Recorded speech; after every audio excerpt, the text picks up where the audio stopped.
Okay, so I'm gonna go ahead and start.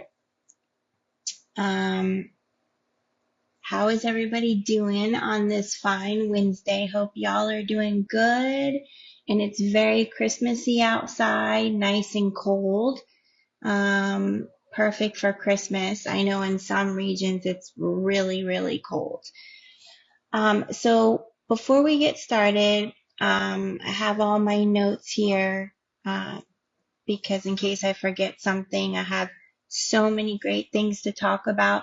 Hopefully, we'll get everything done in an hour, and then we'll, you know, kind of go from there, and see how much we can get done.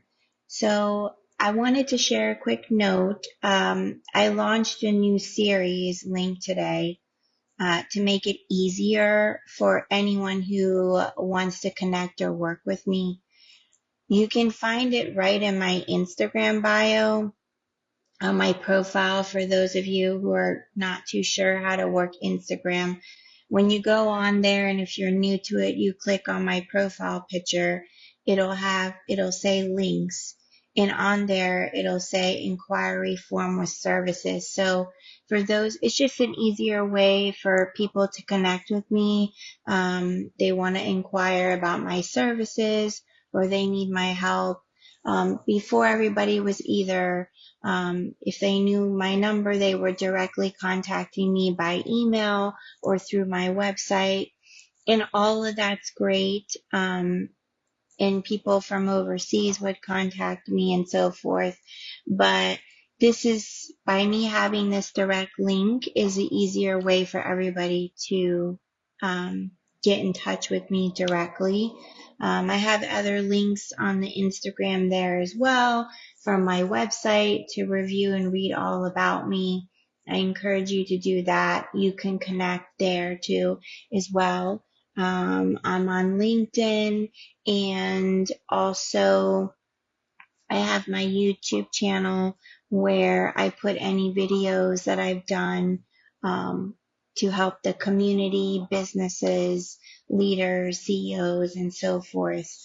So you can always go there if you missed part one. This is part two that we're going to be talking about today. Okay.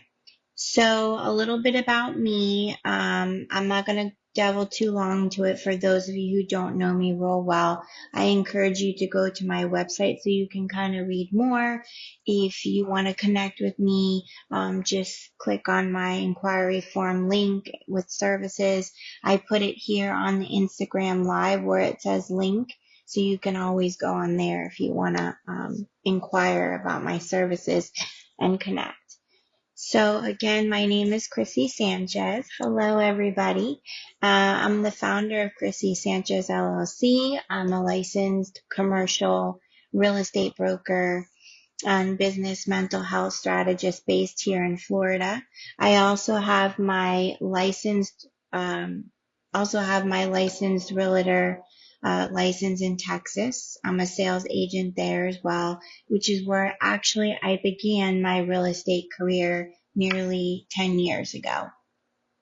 My work sits at the intersection of business strategy, leadership, mental resilience, helping entrepreneurs and leaders build aligned, sustainable success without sacrificing their well-being. Because, I mean, hey, when you own a business or you're a leader, supervisor, or CEO of a company or what have you, or in some type of management position, or even let's say an employee, maybe they're a lead of their team, we all go through things. And given that I've been doing this for a long time, my combined experience is about 20 years when you combine everything. And so given that I've been doing this for a while, I think these tools and these coping mechanisms and things that I give you can really help you and be an addition to your daily and what you need. I am also trained in the mental health field. That's where I intertwine it with my brokerage and helping my clients with their businesses and their mental health. I was a psych counselor for several years before I got into real estate. So again, I encourage you to go on my website, read all about me and my info and what I'm about, and connect with me with my services. That's the best way to reach me and get to know about me.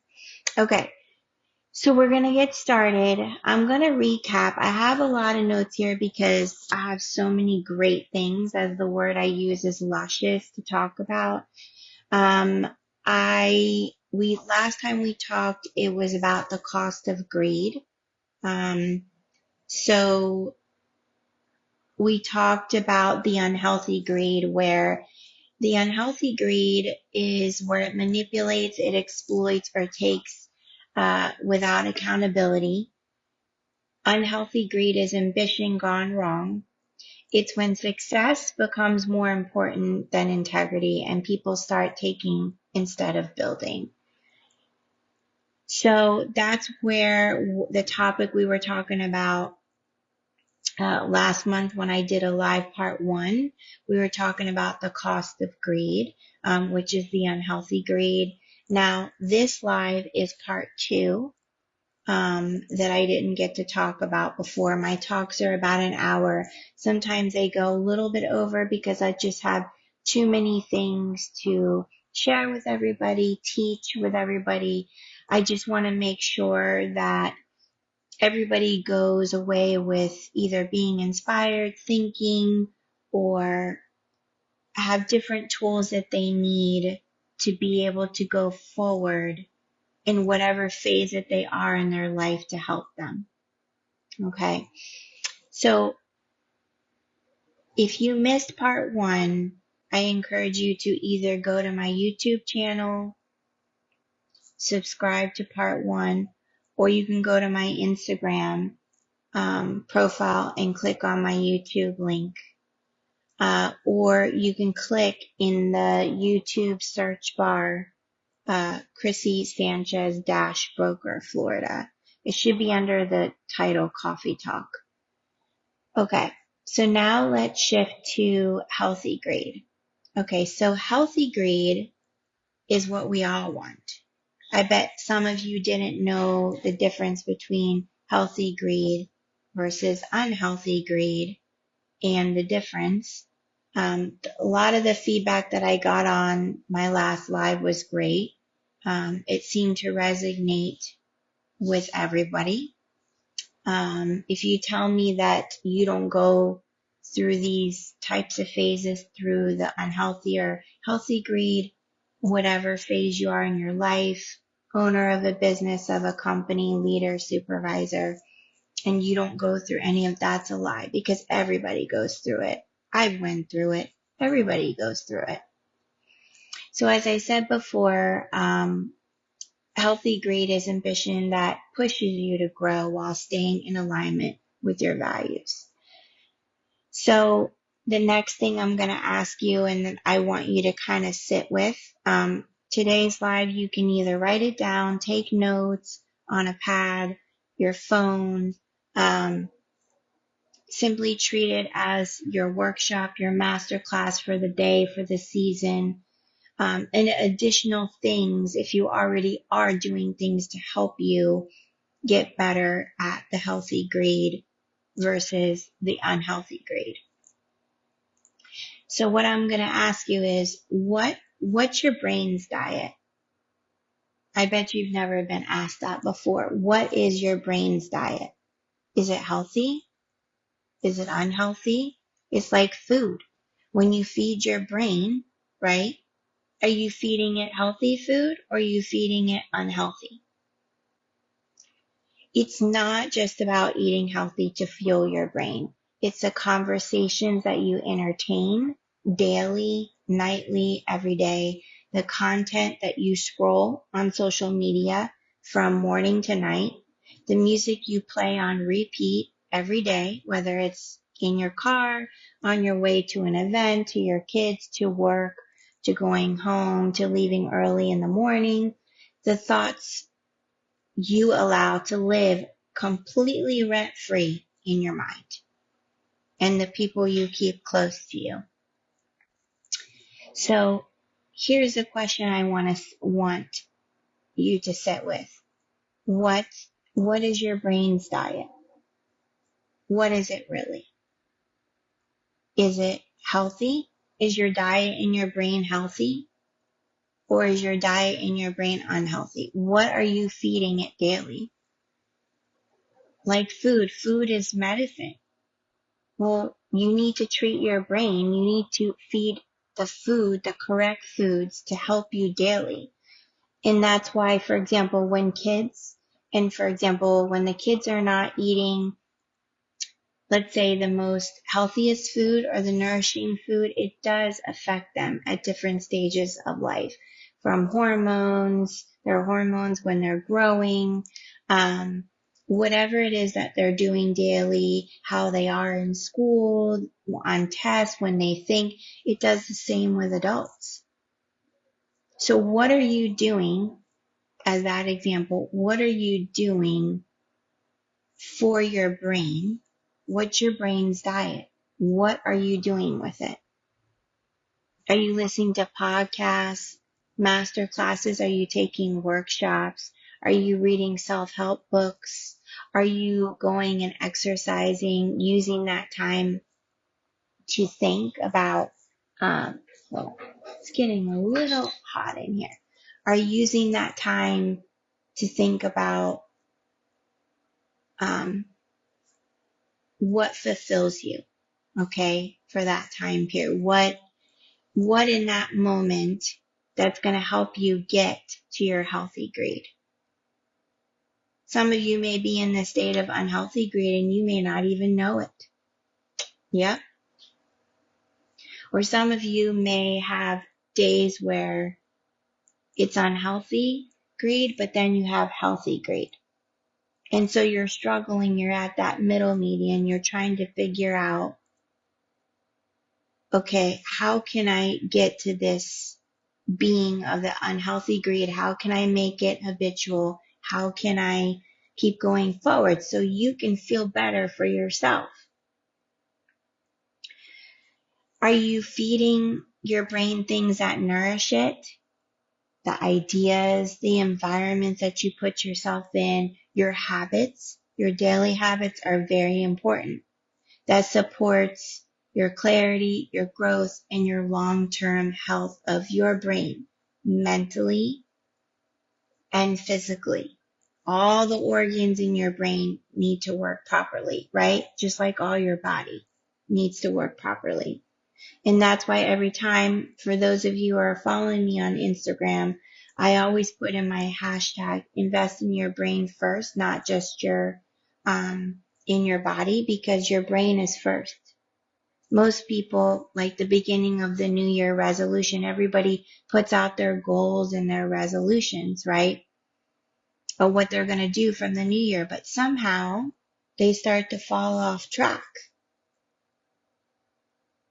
Because when you wrote down those goals or those healthy things to keep up with every day, were those things, when you wrote down those goals or when you thought about them, let's say for your New Year resolution, are those things that you're incorporating every day into your life?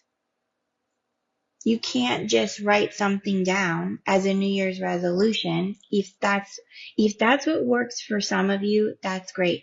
But you can't just, I always say, half ASS it. You actually, if you're going to do that, you actually have to write down what is coming from the heart. Something you really want to make a habit every single day. And that will help you on your path towards to healthy grade. So when you're on the path to healthy greed and you're shifting from that unhealthy greed is, are you feeding it things that drain it? The negativity, the comparison, the pressure, the unhealthy ambition that slowly wears you down? Are you doing that?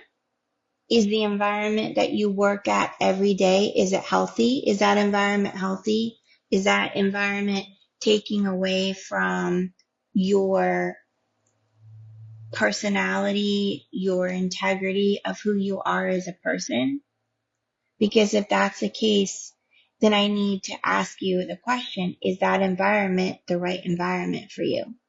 Because where you work, for example, I'm going to shift it to leaders of companies or CEOs of presidents for a minute. Where you work, the culture of in your environment, we're going to get into that too. Is it healthy for you? Are you able to separate your personal feelings from your professional feelings, your work feelings, the culture that you're surrounded by? Is it taking away from who you are as a person? You have to ask yourself all those questions. Are you happy doing what you're doing where you are? Because if not, you need to ask yourself those questions.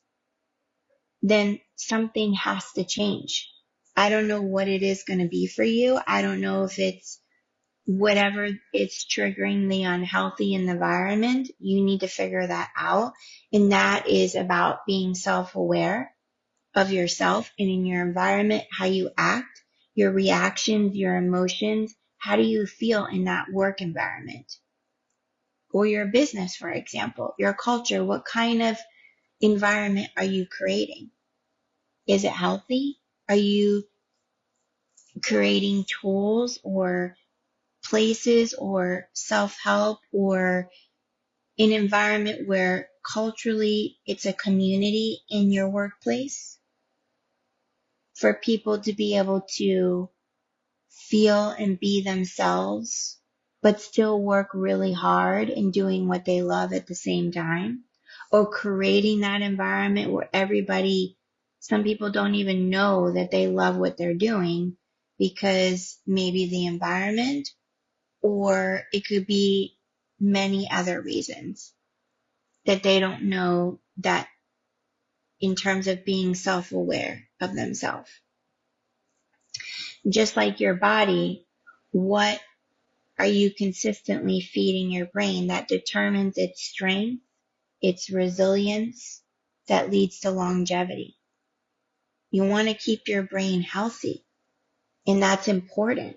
If you're feeding it with all this crap, all this negativity, all these daily environments. Now, in some instances, some people, when they go from work to home, they're really good at what they do at work, right?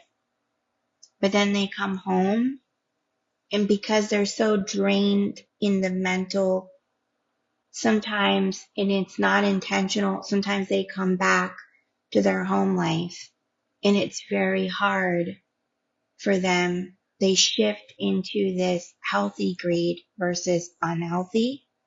And that happens a lot, unfortunately, to people who are very high up in leadership in a company or a CEO, or for example, they own their own business.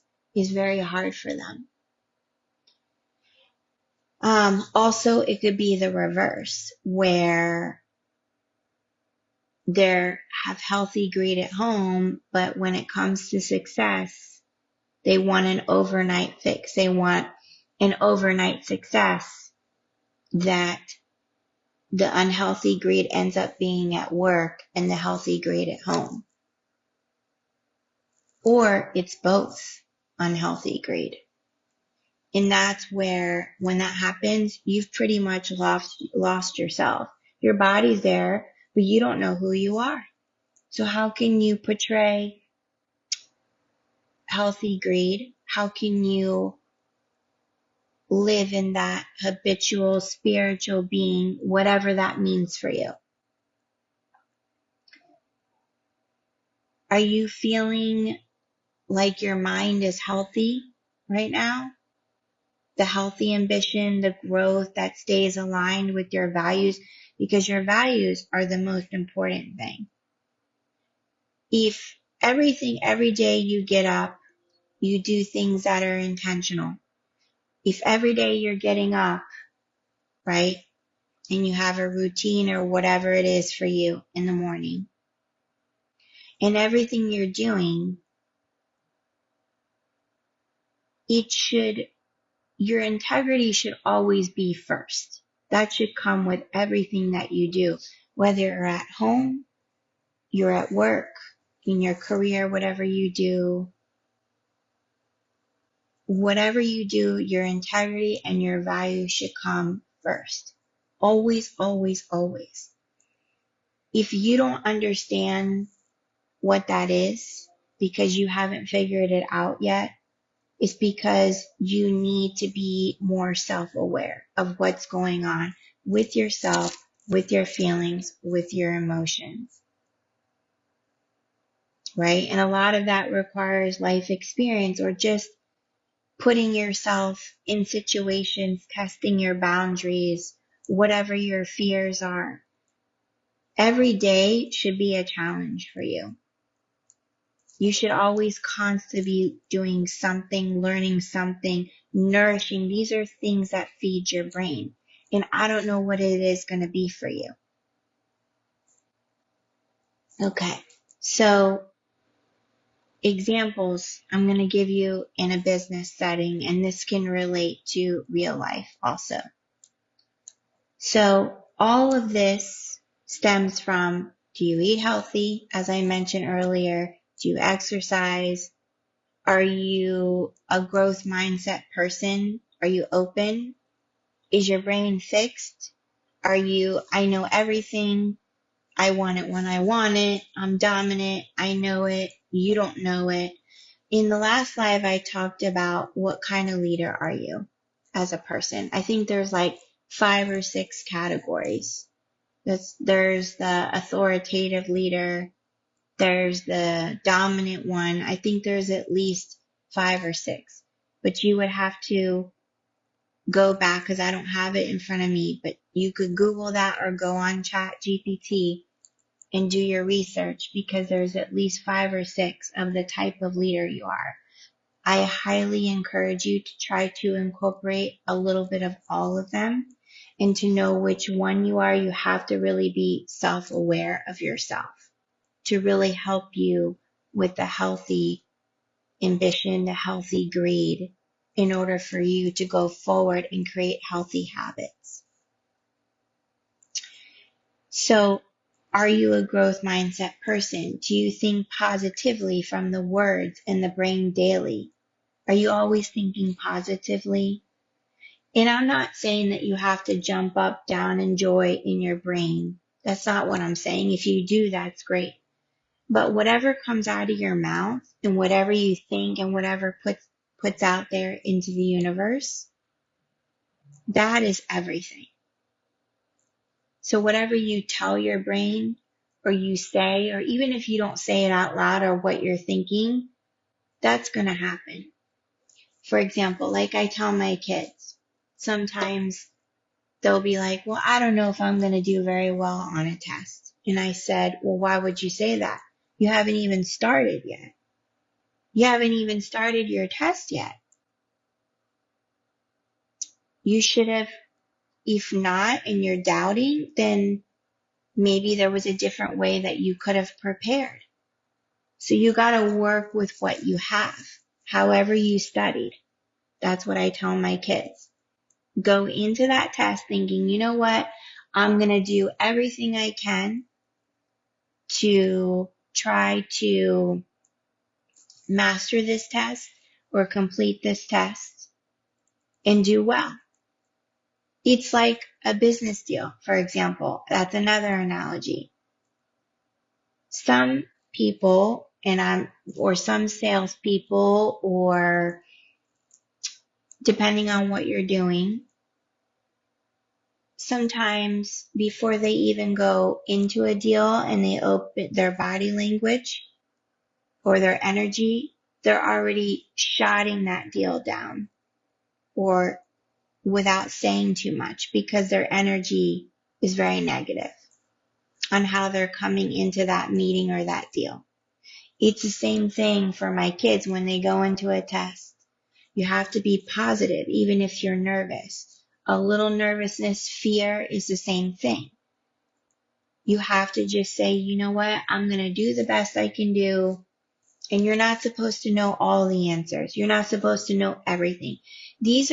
So what I'm doing is I'm trying to help you go through the motions of talking to your brain and getting it to be positive. That's what I'm doing right now. So if some of it's not making sense, as we go along, more of it will make sense. Okay. How are you reflecting on your daily? The things that you're doing, the experiences, your life experience, your work. Are you saying, oh, well, I wish that didn't happen? Why would you do that to yourself? That's like living in the past. You shouldn't do that. You should always think positive, right? If you're going to think about the past or things that happened to you last year, okay, say, these are all the things that happened. I know that they weren't the greatest things that happened, but this is what I learned out of it. Like I tell my kids, there's always a reason why I tell you no. I don't just tell you no for no reason. If it's something that I've told you several times, the same thing, well, you already know the reason because the reason has already been explained to you 2 or 3 times. So they know about that, about me now. Sometimes they're still kids, they're still going through life, they're testing it. Well, adults, when you get an adult, right, I think it's harder in some cases, depending on what phase you are in your life, whether you're single, divorced, married, have kids, what you're going through, what you're trying to achieve, your goals, all that is being self-aware. But it also starts with you loving yourself, because if you're not reflecting back, so for example, Friday or Thursday is like my reflection days, whatever I'm doing, work, meeting, spiritual, whatever I'm doing that day. Okay, what did I do this week? What did I learn this week or last week or the week before? You must understand that every day is an experience. It could be more challenging than others. Being positive and thinking positive is a key to how your day is going to go and what you tell your brain. So I see that some of you are jumping on and jumping off. I don't know if it's connection or what. But what I'm doing here is trying to get you to how to talk to your brain and how the brain works. Because how you talk to your brain and how you go through your experiences every day and how you bounce back from those challenging or negative experiences is going to determine your daily result and how you move forward every day, which is going to either lead you to healthy greed or unhealthy greed. If you're having a challenging day, so what?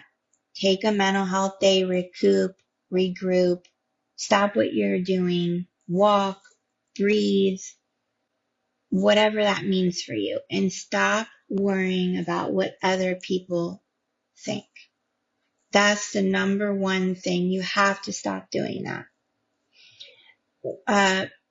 One of the quotes from Sarah Blakely, she owns that shoe line called Sneeze, and then she owns undergarment wear, and it launched into clothing years ago called Spanx.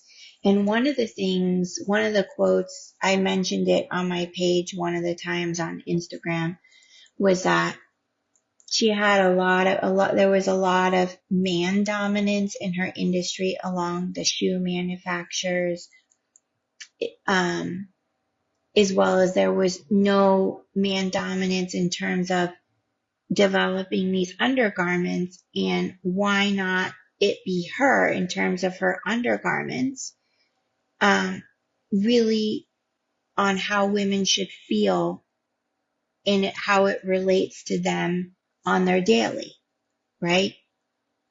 So, I'm losing my train of thought for a second. So one of her quotes was, she's not going to worry in so many words about her competition. Yes, she knows it, but that's not her focus. Her focus is her clients or her consumers in what they need help with, in what the challenges are, which is she developed the undergarments to help them to feel better so they can move better, they can go on their daily better. If, for example, if they're going through menopause, a lot of times you put on weight even though you're eating healthy. For men, it's not really menopause, but it's a different time and they go on a different hormone adventure a little bit later than women do. And so some of them start to put on weight in areas that they never thought that they would put on. And so it's different phases. And what I'm trying to do is trying to give you a little bit of everything in a nutshell so you can understand how powerful your brain is. And once you understand that, I mean, I've been with cancer patients and friends that I know that have no, we don't wish cancer upon anybody, but of course there's new revolutionized new things always coming up to help the type of cancer you have. But I've had friends who unfortunately have suffered for that. Some of them have passed away from it, or um, they've gone into remission because again, it's the power of the brain and how something like that, I can't even imagine the shift in brain because then the things that you would think about daily that could have been unhealthy greed, it doesn't even matter anymore because you've endured such a life experience of being cancer and doing chemo and doing all those things that the small things doesn't matter to you anymore, right? If you're in a business where like I'm in real estate and I love what I do. I love helping businesses, women and men from all walks of life. I love helping leaders. And I'm, again, as I mentioned on every live I do, I'm not here to judge you and tell you that you're dumb or you're stupid or you don't know it or you're not. That's not what I'm here to do. I'm here simply to help you if you want it, to give you the tools to understand how the brain works and how to move forward, whatever that is for you. Can simply be another workshop to your added master classes or a self-help book or your exercise for the day to keep you going forward. I don't know what it is for you, but I'm just trying to get you to understand how powerful the brain works and how your mood can change in a split second. Okay. Um, Leaders, for example, who are hungry to expand but refuse to compromise their integrity know who they are, know their business, and they have healthy values. And they're not going to sacrifice their integrity for anything. Their integrity is always going to be at the forefront. So, for example, and this is not me being over ego, but everything I do involves my integrity and my values. If something doesn't feel right to me, I'm a energy person. And I think part of that comes from genetics and life experience and things that I've gone through. But I can sense an energy from walking in the room, over the phone, talking to somebody, in an email. Um, I can sense if somebody's not happy or something's going on or they're struggling with things and I may not know exactly what they're struggling with at the moment, but energy is a big thing where maybe what's coming out of somebody's mouth or their actions is not matching up with their energy. And that's one of the three things out of the three things that if those are not aligned, you're not portraying healthy greed at all. It's all unhealthy what you're doing if those are not aligned. Employees who are driven to excel, but not at the expense of others, not sacrificing others, good humans, as I always say, to get what you want. Negotiating fair deals that serve all parties, not just yourself, being a team player. In real estate and in business, for example, there's a common analogy, which is a true fact. If both sides are not negotiating back and forth, and one side is always dominating things to be the dominant winner, that is not healthy greed.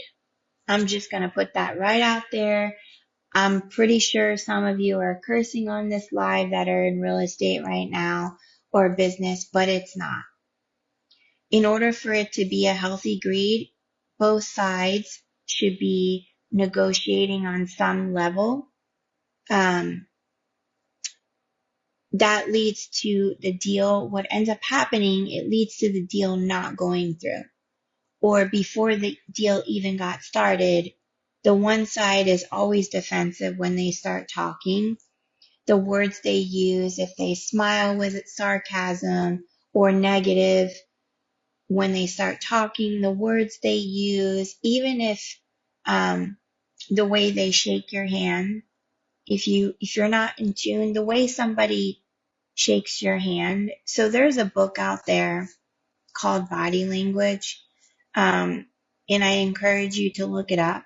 And there's different books out there, but if you really want to understand, that's the first thing of the different type of handshakes, or when you're in a meeting or you're a speaker in a conference or you're on a panel or you're talking, if you're on the left side, if you're on the right, all of these things take factor in where you know where somebody is going in life, where they are as a person, right?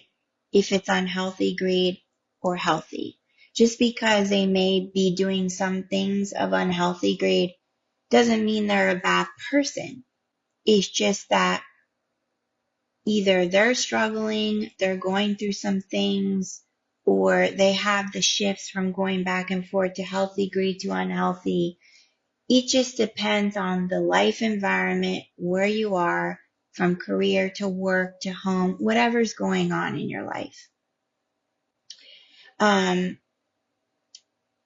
The negative body language not being aligned is the biggest sabotage of anything in life, of any deal, of anything that you're going through. Getting started with or potential customers that you're trying to gain before your day even gets started. It's like when a child walks into a test and they're like, I'm not going to do good. I'm not going to pass this test. They're already setting themselves up for failure before they even started, right? Or when my kids, for example, they go and they compete or they're going on auditions for things that they want. Once in a while, I have to remind them that, and I know when they're on their game because I can sense their energy. They're my kids. And sometimes I will nudge them or I'll say something to them that gets them back in alignment in that split second because I can see it. A lot of times now that they're getting older, I've really tried to ingrain some independence into them on them being able to shift their brain depending on what they're going for and how they go daily. And as adults, you should be asking yourself, okay, do you have mentors? Do you have somebody you can go to? Somebody that you can trust, right? That you may talk to. Leaders of companies and CEOs and even owners of companies, they all have mentors. And I would highly suggest it be not somebody that you work with. Obviously, if it's your boss or somebody leading you, then you have to start asking yourself, is that person a good mentor for you? Right? If not, you need to get yourself one. And I don't know what that's going to be for you. Again, if you don't have any, it could be self-help books. Um, It could be, again, maybe just going outside and being inspired, experience a day. Some of you are up north and it's really freezing and really cold. Who cares? Get outside, put your hat and gloves on, go breathe fresh air, because you never know what the day is going to bring you or what tomorrow is going to bring you. Try to be present. And I think that's one of the hardest things, again, for people who are leading or running companies or their own business, of trying to be self-aware. And I want you to feel everything, what's going on in your brain, your whole being. I want you to feel every single emotion that you feel. I don't want you, a lot of times when people get very high in the business or they own a business, there's a lot of pressures because you want it to be successful and yourself and what you're trying to do. And you sometimes it leads to other negative things. Maybe they weren't intentional. It just happened. Unhealthy greed ends up taking part. And so, I just want everybody to understand that everyone is an asset to each other, whether it's a short period or a long period in their life. You could be a family member, somebody at work, just walking across the street to go for a Starbucks coffee. That's a business deal. That's a transaction. That's an asset. And how it's an asset to you is because you're already making the decision, okay, I'm going to walk across the street to get to the result, right? Because I want coffee on the other side, the Starbucks. The Starbucks is an asset. So you're an asset to each other. You pay, you give them money, you buy their coffee, right? You're an asset to them as they are an asset to you. So how, at home, for example, how are you assets to you, your partner and you? How are you assets to each other? You have to think about that, because I can tell you that people who are running businesses or leaders or CEOs, divorce is very common, unfortunately. And I have quite a few friends that are either struggling right now or they're about to get divorced, kids, no kids. And it's very sad that unfortunately the life, the business, and owning a business is not easy. It's very tough, very difficult. Um, there's a lot of sacrifices that you make in leading a business and owning it, because you're so passionate about what you're doing that it's not on purpose that it gets in the way. It's just that you're so passionate and you love what you do. And sometimes the things that really meant to you, sometimes those things become second when you really need to start really looking at yourself and aligning and see what's going on and seeing how you can get back into alignment with everything. And if you think that whatever you're struggling, this is not a marriage counseling session, but because I was a mental health counselor for so many years, I can talk about this. If you think that by having another child or going on a crazy wall vacation is going to help you, can it be help in the moment? Yes. But you really need to figure out and get to the root of the problem, or the challenge of what's happening in order to fix that. And I don't know what that is going to be for you as partners, because owning a business is tough, or being a leader of a global company or a CEO. There's so many things and so many demands and so many things that you want to do. And again, for those of you that are coming on towards the end or halfway, I'm just trying to get you to understand how the brain works, and how some of you, this may not be resonating with you because you're like, what? And I encourage you to go back and go watch my YouTube for part 1, the unhealthy, so you can understand what I'm talking about right now when I'm trying to help you shift your brain to the healthy grade. Okay. One of it is holding yourself accountable every day for things, whether it goes right or wrong. Accountability is a must as a leader, as a person owning a business, your integrity. So accountability, your integrity, which is your values, your transparency, those 3 things. If you don't have any of those 3 things, or any of those things are going back and forth like a yo-yo, they're jumping around constantly on a daily basis, you're not in alignment with yourself or your business. Or maybe you don't have that issue at home, but you have it at work. And that means that your work, I don't know what it is for you, is not in alignment.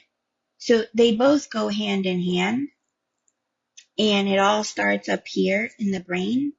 And if this is not in a healthy mindset, it's not, unfortunately, it's not going to work the way that you're trying to do it. And if you think, a lot of you think that I'm calling you out right now, or you think I'm particularly talking to you, good, I'm talking to everybody, because I hold myself accountable every day for the challenges, things that are not a challenges. And some things are harder to go through than others, but that's life. That's what you do. You have to think about how those experiences, how they affect you, the bottom line is you have to love yourself like you do a newborn baby. That's the foremost. And if you don't, then anything else that you try to do after that, unfortunately, is not going to work, or it's not going to happen the way you want it to, or you're not going to go to your full potential the way you want. I've seen businesses, they have the goals, they have everything, but they're not reaching their fullest potential. Wouldn't you want to, without having to think about it, you surpass any goal that you do, regardless if it took you long or short, but you were able to get there? Why? Because your mind is in alignment with what you're doing, your daily life, your businesses. I'm not telling you to be perfect, because there's no such thing. It doesn't matter what you're doing. There's no such thing as perfectionism. So you need to understand that. And those of you who crave perfectionism, there's no such thing. You can be really skillful and really talented or whatever that you're doing, but don't be so focused on perfectionism. That's great. That's there and you want it to work out, but you have to know who you are first inside. Okay, so I really need y'all to think about some of those things. Also, holding yourself accountable. Sometimes people play victim for things. And for example, I will just explain this.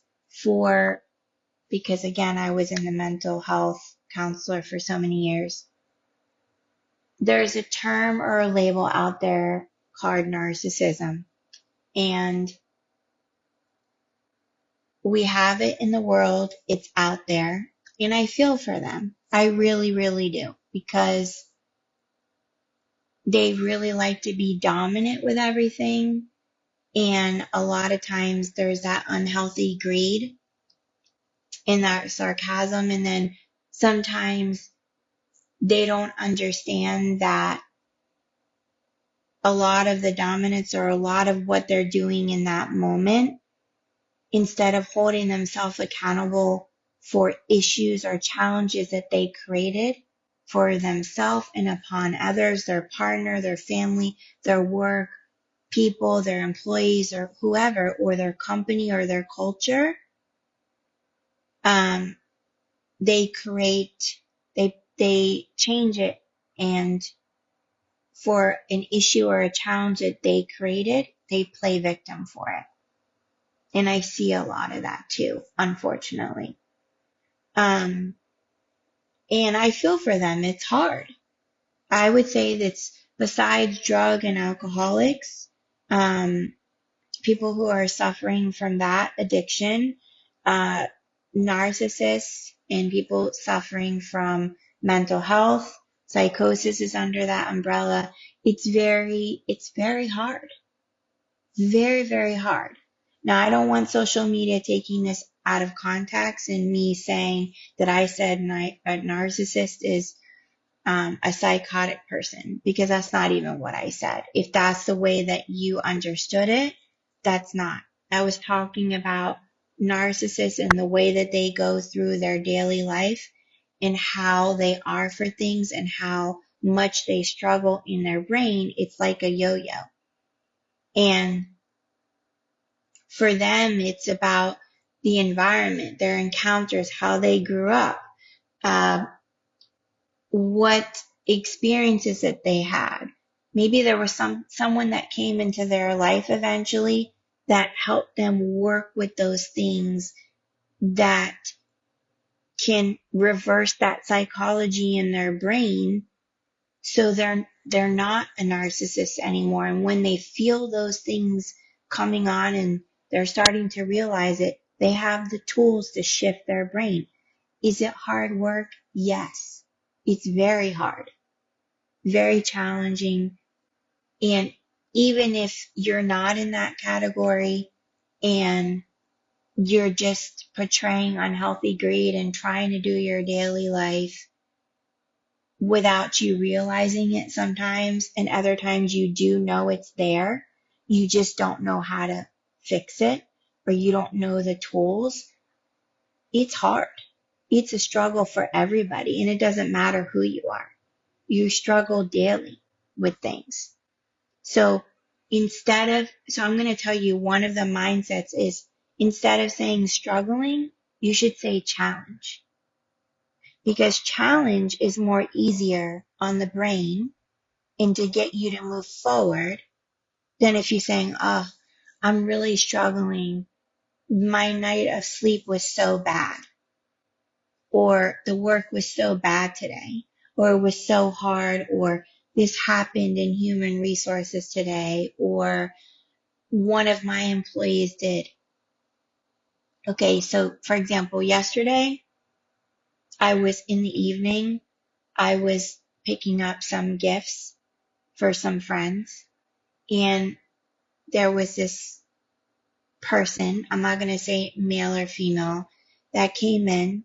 I don't know the whole situation, but I was getting some photos printed, and I could see that the store of where I was not enough help, and there was this line. So you had the one person working behind the register. A customer comes in. The customer was very unhappy. I don't know the whole story, something to do with the pricing and sales and what have you. And the customer started yelling at this person behind the counter. And so me and my natural instincts, I could already feel the energy of that person yelling at the person.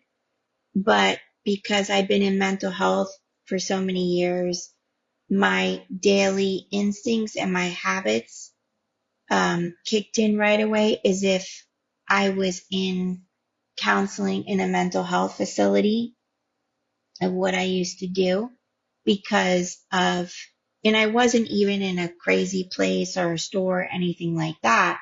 It's just those natural instincts that come in that I've been trained, that I've naturally incorporated on how to react in a situation like that. So I was present. I could hear everything. I saw everything. However, I did not put my eyes and everything focused on that because that person that was yelling at the person behind the counter was already in a very rage state, an unhealthy state that could have gone two different ways. Um, and so I think with that line, and then I think both people, the person behind the counter and the customer, I believe both were right and wrong. But instead of adding fuel to the fire, I had patience, I listened, but I didn't let it affect my mindset in going forward. The gifts obviously that I purchased were later than normal, and it's okay. I said it's fine. They're short of help. This is what's happening. I'll be patient. I'll wait. It's okay. I have nowhere else to be except for I got to make sure that I leave on time because I got to go pick up my children from that training where they are. Um, and if I didn't make it, it's okay. I would have gone back after I picked them up or in the morning to get the gifts when they were ready. So I'm trying to make you understand how the brain works and how it functions. And that's part of how I cultivated in that moment that healthy ambition. So when you have partnerships with people or collaboration in your company or your culture of what it is, you need to celebrate that, right? Little achievements along the way. And I don't mean trophies. I don't mean awards. Every little success that happens in the company where you are, or in the moments that you're trying to revert your brain, or somebody else, you know, that's struggling and they're trying to do better, you need to celebrate those moments. Big or small, it doesn't matter what it is. Okay?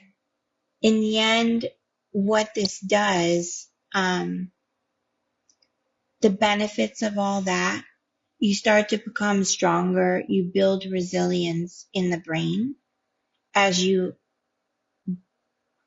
conquer all these challenges that you have, long term or short, and what you're trying to do for yourself to get your mind on a healthy path. Okay. And what you're essentially doing is you're protecting your mental health.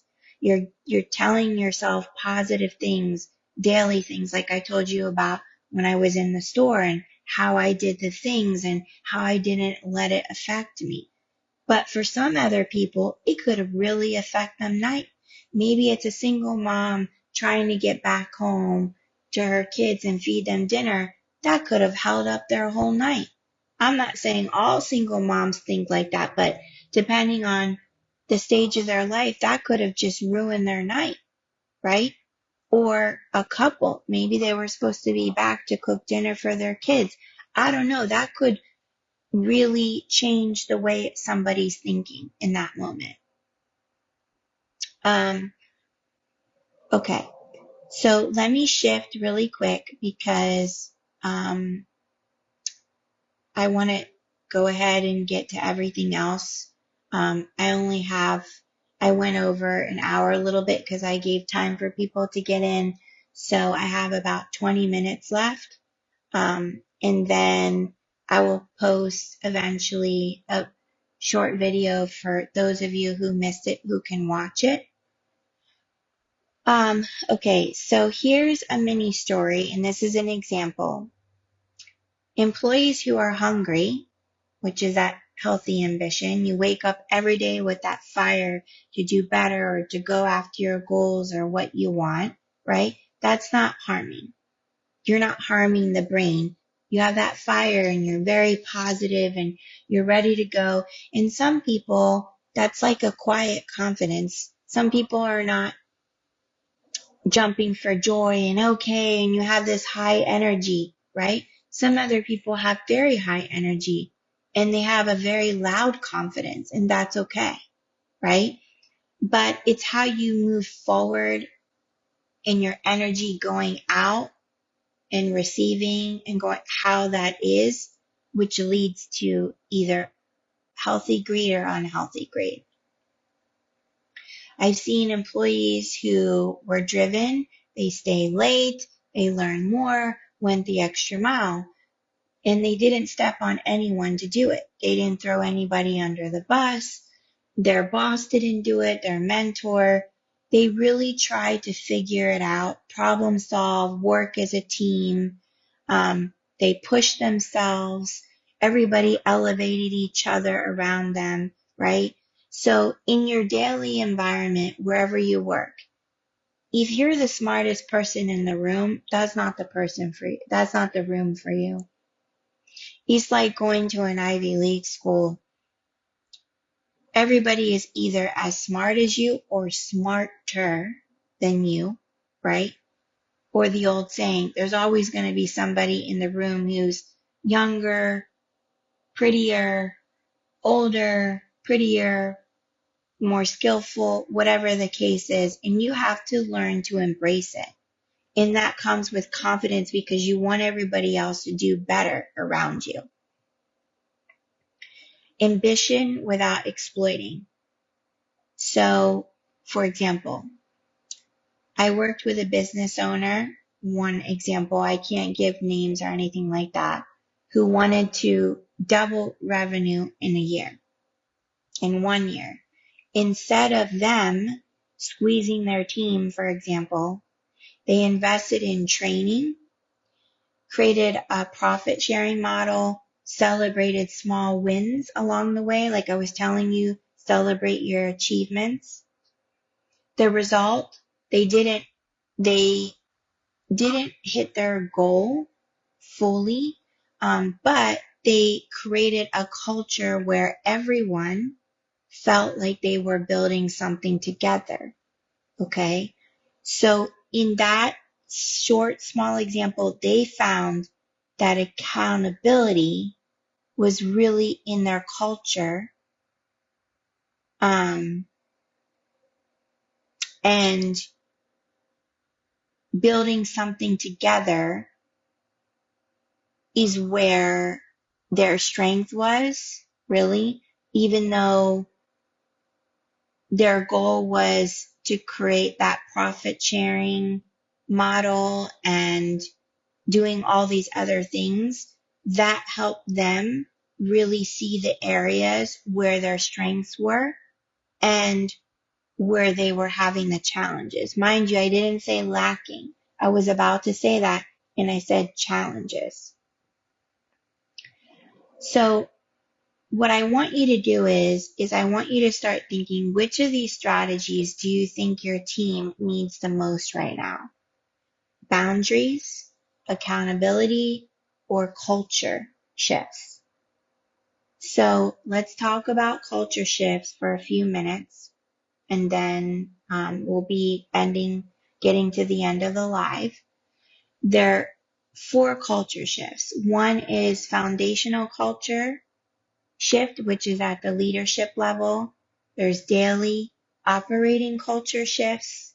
There's people and wellness culture shifts, and there's leadership identity shift. The first one is the foundational culture shift, which is at the leadership level. This is from always on, sustainability, excellence. The old culture, back in the day, old school, was more of a hustle. So every time you're hustling, that equals value, right? That's the way that our mind was back in the day. And there are many that are still that way today. But the new culture is saying, well, that can go not the right way in so many levels if you really don't know who you are as a person, and you're not consistent, and you're not, it's very important to be sustainability, which if you have that, your performance is better in what you're doing because again, you're in alignment with what you're doing and your energy, your actions, what you say, what you think is all in alignment, which creates sustainability, consistency, you're self-aware, you love yourself, you hold yourself accountable, you're transparent. That is the new culture way at that high leadership level. And mind you, there are a lot of leaders that are struggling with that still, and a lot of leaders who have now mastered it and able to have that daily sustainability, whatever that means for them, to have that great performance for themselves.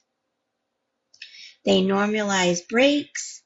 They have mental health days. They have recovery after high output periods. Leaders model boundaries publicly. They don't just preach them. They reward consistency and quality, not burnout. So the message is here is burnout is not a badge of honor. Longevity is. So what is your longevity for your business? Is that what your goal is? You're trying to get it to its sustainability, your lifeline, right? Like I said, what are you feeding your brain? What are you feeding your business brain? The longevity of it. Burnout is not the answer. Nope, it's not. The next one will be ego driven. From ego driven wins, integrity leads to integrity driven success.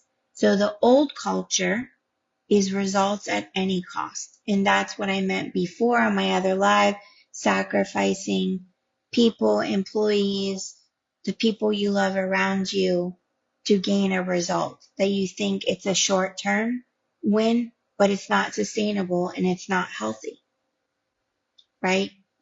The new culture is the results have to be of value to yourself and to everybody else, right? The confidence, consistency, loving, all the things that you need help with to keep that longevity going, to keep everything at a momentum and understand how you're going is gonna really drive your daily results if in helping you get to the healthy greed, or you're gonna remain in that unhealthy greed.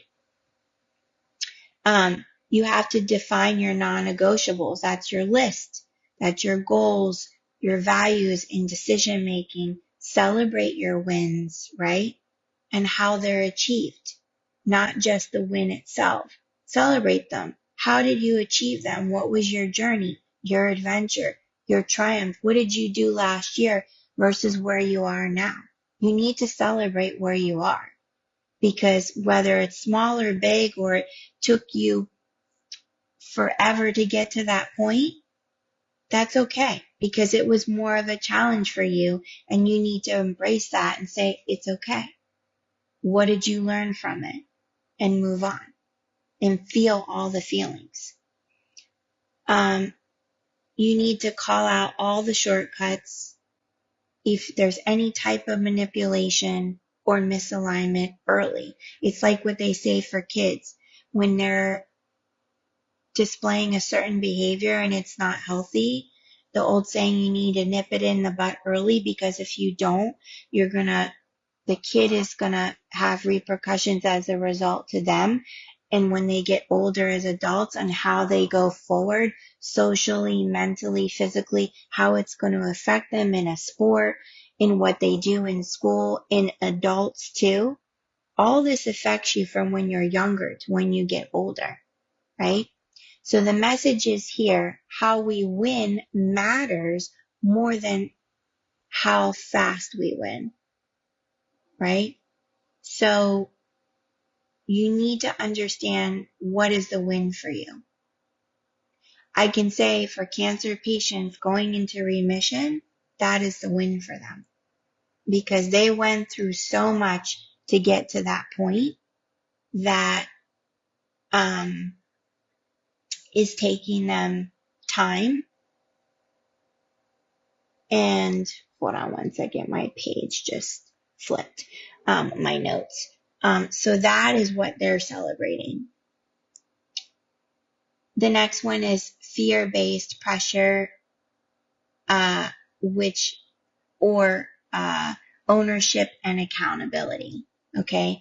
The old culture, fear of failure or punishment. All your challenges, you can say they're failure, but in the old days, if fear was resembled as failure or you're not good enough or whatever. Now it's acknowledge it, fear all the emotions, see it, hold yourself accountable, and own it. And whatever your resources is, whatever your tools, your mentor, whatever your daily life is, walking outside, exercising, breathing, reading, listening to a podcast, that's going to help you be proactive with your life. Not just with what you're doing in your work, but be proactive in your mind, not just in life, not just with your actions.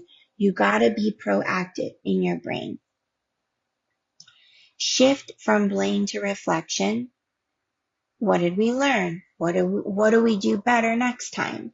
Accountability builds leaders. Fear builds silence. Okay? So you really need to feel everything and hold yourself accountable. The next is your daily operating culture. Instead of being a constant noise, you have to have intentional focus. The old culture was reactive, distracted, or scattered. Now the new culture is clear priorities and protected focus. Fewer meetings, more purpose, clear expectations for communication response times, encourage deep work blocks. Busy doesn't equal effective. It's the quality of the work in the time you have or the block that you blocked out for that period of time to actually do good work. 5 is comparison. Never compare yourself. Everybody has a different journey. Your personal growth, your team, everybody has a different journey of a different adventure. I always say this line, God is never going to give you more than what you can handle. That's for sure. So you can't compare yourself. The old culture was competing internally or externally. The new culture is growth individual paths. And that's what I was talking about. Everybody has their own journey. Measure your progress against previous performance, not others. Align roles with strengths. Remove scarcity thinking. The message here is growth is personal. Success isn't a competition inside the team, right? So the only person you're in competition with is you, nobody else. Number 6 is people and wellness culture shifts, is from checking the box. Now it's real mental health support. The old culture was performative wellness. The new culture is integrated mental resilience. The resilience of your brain, mental health, how you think going forward. Normalize conversations about stress and burnout. Offer flexibility without guilt. Encourage proactive mental health habits. As I've been talking about daily habits, being proactive, thinking positive, all of that is in that message. Number 7, from overworking to now energy management. The old culture was long hours equals commitment. The new culture is energy alignment equals effectiveness. So your energy and with the time you have, if it's 2, 3 hours, 5 hours, whatever it is that you're working or doing, is that time that you have, is it quality for you? Is it really fulfilling you to get to your next goal and what you have to do? Teach people to work in their peak energy windows. Okay. Respect rest as a part of productivity. Reduce unnecessary urgency. And the messages here is we don't manage time. We manage energy. Okay. Because everything else around you and what you're doing will drain your energy like there's no tomorrow.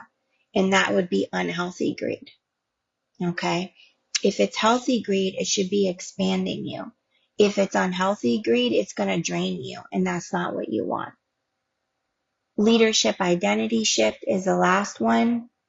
Command and control. Now we're in aligned leadership.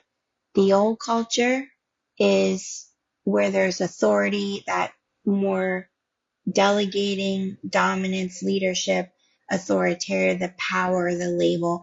Now it's more about alignment and the influence and the leadership and how you're nurturing your brain and how it is daily in what you're doing. Leaders ask better questions instead of giving constant answers. Encourage self-awareness and emotional intelligence. Lead with clarity, not ego. Strong leaders create strong environments. Okay. Lastly, these are some of the things that I want to leave you with before I end this live. Leadership strategies to guard against unhealthy greed. Set clear policies and expectations. Enforce clear boundaries always at home, within your work environment, and what you do. And I'm going to just emphasize this because sometimes when I'm helping a business owner or I walk into businesses, whether they use my services or not, do not be friends with your employees. Do not be friends with your clients. On a normal basic level, how are you doing? How are things? How's your family? Okay, what do you need from me today? But when you start to get really personal and start dipping in people's lives, that's when you've crossed the boundary. And sometimes employees, not mentors, but that you think is a mentor, but it's really not, or bosses or people that own companies, CEOs, etc., sometimes are crossing those boundaries because of what their mentors taught them, right? And they gain those habits, which are unhealthy habits. So you need to establish clear boundaries. You need to communicate them daily. Train yourself and your team to spot manipulation early. Nip that in the butt, because before, that's what I mean. If you establish clear boundaries in the beginning, you'll already avoid a lot of these challenges in the workplace, okay, of what you're trying to do, your culture, your community. What kind of community do you have in your business as a leader, the environment around you? Audit roles, responsibilities, and access to resources. Don't let one person hold all the keys. Don't do that. That's not, what's the better word? That's not healthy on so many levels. And to know that, you need to know your business, yourself, the people that are working for you, with you, etc. Build a culture of accountability, which is open door, no politics.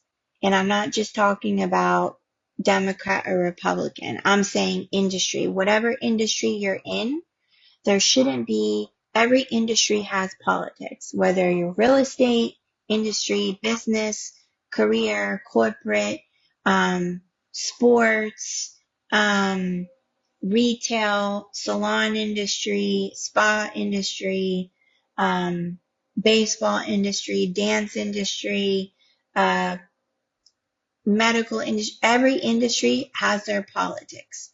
And so knowing that, how are you going to keep a healthy community culture in your work environment without having those industry politics influence your business of where your location is. Lead by example. Don't cut corners. If you do, your team will. And that's a bad mentorship. If you switch it from bad, that's unhealthy greed. So don't do that. I talked about creating accountability, weekly check-ins, transparent reporting, open door policies. Here's a big one. Don't reward bad behavior. Promotion should go to people who align with values, not industry politics. Referring to your own business, not just the industry. Okay? Because I see that too. When sometimes I'm walking into businesses or they need my help. And sometimes when the businesses, they want to use my services, I ask them to be very open book with me. This is so I can help them in moving forward and I can give them the tools and get them on the right path so they can lead, a healthy greed life instead of the unhealthy greed. Okay. So to wrap up, greed itself isn't the enemy. Misaligned greed is. The moment ambition stops serving a greater purpose, it starts feeding on everything around it. Your team, your culture, even you. It starts destroying the very thing you're building, but when you anchor it to integrity, you create a kind of healthy greed. The hunger to grow while lifting others with you. Protecting your energy isn't selfish, it's self-respect. Choosing better environments is a requirement for growth, not a luxury. Real success and a healthy life is built from the inside out, and what you allow in daily will always show up in who you become. You have to really nurture your spirit like you would a newborn baby with things that expand you. Now, I can't tell you what that is for you, but for example, reading a self-help book, exercising, listening to podcasts, working, going for a walk, driving around in your car, resting on the beach and listening to waves, taking a master class online, watching inspirational documentaries on Netflix. Some of those documentaries on Netflix or wherever, some are of celebrities or people that are no longer living. And it takes you through their journey, right? And I'm pretty sure some of you will be able to relate to that because let me tell you, all celebrities, they want that normacy and they suffer the exact same things as non-celebrities do. So it doesn't matter where you are. Everybody wants some normacy. They want to live that healthy greed spiritual life. Being self-aware in your environment, paying attention to your emotions, how you act, feel, what's around you, etc., will help you know what things not to be around. What expands or motivates you, gets you thinking, where are you most happiest? So that's what you have to understand. Be in touch with your emotions. Okay? Replace it with healthy ambition that builds instead of destroys. Okay? I really need you to be in touch with your emotions. Today was to get you to understand your brain and the tools that I gave you, how it's supposed to work, self-help tools. Hopefully some of this got you thinking on how to start your path to go from unhealthy greed to healthy greed because everybody can do it. Is it hard work? Yes. Is it challenging? Yes. It's not a walk in the park. It's not overnight success. Give yourself a grace. You're doing a great job. Okay. And this is what I will leave you with, is that ask yourself the question, do you love yourself? Ask yourself that. Again, my name is Chrissy Sanchez. Okay. I'm a commercial broker here in Florida, also a sales agent in Texas. I do mental health, business services, and strategist. I help businesses get to their full potential and beyond. If you want to know about my services, my link is here in the live, or you can simply go on my Instagram bio and click on the link, or read my website and connect with me that way, and request for my services that way. I hope everybody has an awesome day. I hope I at least got you thinking, learning, going forward to your next steps. Okay? I love you guys, and if you need anything, please reach out. Bye.